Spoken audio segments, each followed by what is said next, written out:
तुला पुन्हा एकदा सांगतो, आम्ही इज्जत देतो ती सांभाळ. सगळ्याला पोटभर ताकदवर असते तेवढे, असं काय नाही. कोण जाणार असतो काय नसतो, फक्त इज्जत करीत असते प्रत्येक जण प्रत्येकाला खंबीर असतो. मग पुढे द्यायचं त्याचं नसतं इथं, हे ध्यानात ठेवायचं सगळे. पुन्हा एकदा सांगतो शेवटचं, महाराष्ट्रातल्या मराठ्यांनी कोणालाही पैसे द्यायचे नाही. आपण आपलं काय करायचे, गरिबाची सेवा तुम्ही येऊन करा.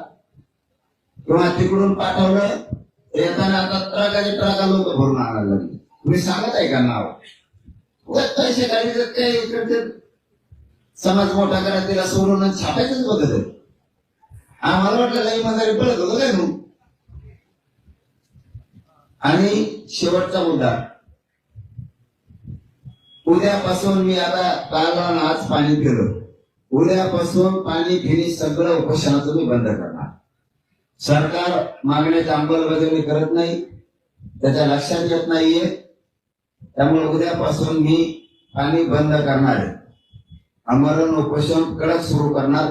उद्यापासून पाणी सुद्धा बंद. आणि 5वा मुद्दा, मराठा समाजाच्या एकाही पोरानं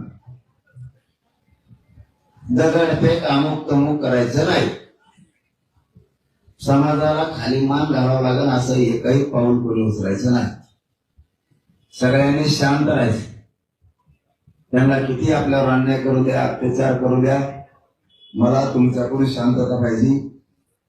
काही करून तुम्हाला मी आरक्षण देणार आहे, त्याशिवाय मुंबई सोडणार नाही. हे शब्द आहे माझा. फक्त तुम्ही शांत राहा.